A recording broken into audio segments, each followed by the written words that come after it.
There was a time when to be a trade journalist was to be the memory and the conscience of an industry. You were the bloke who knew where the bodies were buried, which firms had a reputation for dodgy deals, and which director had stitched up his subcontractors a decade prior.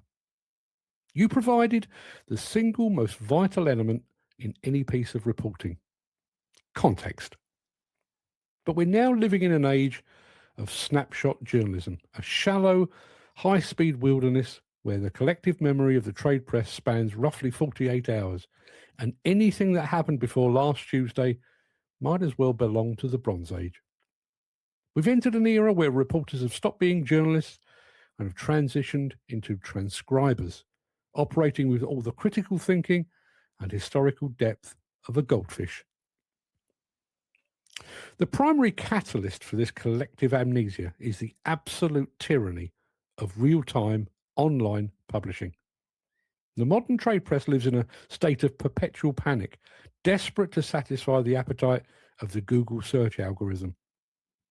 News desks are starved of resources, heavily automated, dependent upon AI, and staffed by harried junior reporters who are expected to pump out half a dozen stories a day. There's no time to think, no time to look back, and certainly no time to dig. The result is a stream of isolated headlines floating in a vacuum. Every corporate announcement is treated as an entirely separate event, completely untethered from the past, allowing companies to rewrite their own histories with absolute impunity. Think about the silence that followed the Competition and Markets Authority investigation into the UK demolition sector. The facts were staggering and clear. 10 prominent UK demolition contractors, each of them a member of the National Federation of Demolition Contractors, fined a collective £60 million for bid rigging and collusion. It was a scandal that struck at the absolute core of the industry's integrity. And yet, within months of those penalties being handed down, the trade press simply forgot. They happily reported on those very same companies winning massive new contracts, fluffing their corporate profiles, and quoting their executives on industry trends without making a single solitary reference to the cartel fines. That £60 million penalty ceased to be a badge of public shame.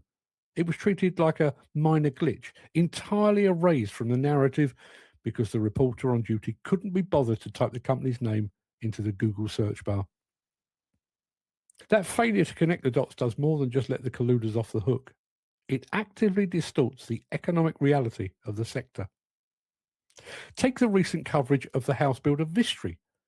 The trade press has been full of solemn, real-time reporting on the company seeking voluntary redundancies and then slashing the prices of their homes, framing the narrative as a tragic, unavoidable consequence of shifting market forces.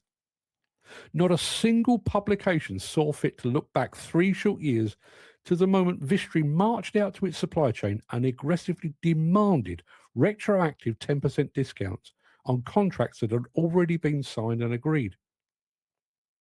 By failing to link the past with the present, the press transforms a ruthless, long-term corporate strategy into a series of unfortunate, disconnected snapshots. It's a complete abdication of basic journalistic duty. And it gets worse, particularly when the press decides to hand out shiny trinkets. We have regular, laughable occasions where demolition and civil engineering firms are nominated for and win prestigious health and safety awards, despite the fact that workers have been seriously injured or even killed on their watch in recent memory. The corporate PR team puts together a glossy, beautifully formatted PDF submission, and both the judging panels and the trade reporters swallow it whole, hook, line, and sinker. No one cross-checks the public safety registers. No one looks at the enforcement notices. The real-time snapshot is shiny, so the horrific backstory is ignored, turning the trade press into a convenient laundry service for corporate reputations. When they aren't whitewashing corporate history, they're displaying an almost proud ignorance of industry heritage. Recently, a flurry of trade publications heralded the arrival of the new JCB 715 articulated hauler, breathlessly announcing that it was the manufacturer's grand and long-awaited entry into the dump truck market.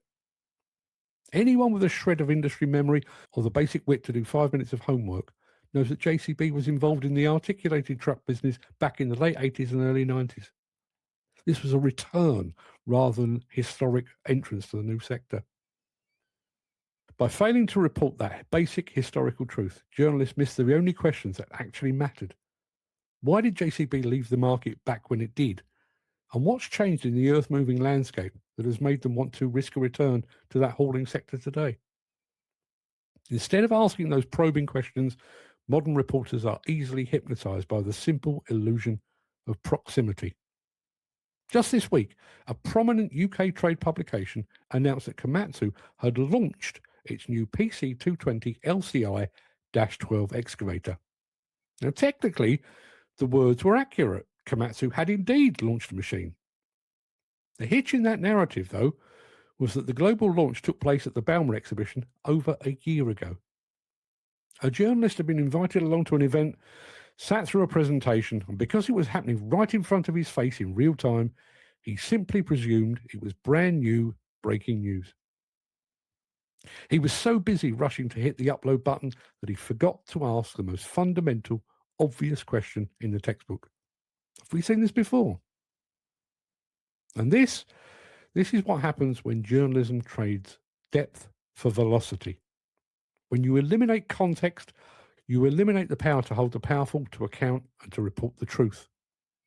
A regulatory fine is no longer a deterrent if it's buried under a mountain of positive press release rewrites 3 months later. An award is meaningless if it can be bought with a clever submission form that hides a history of site accidents.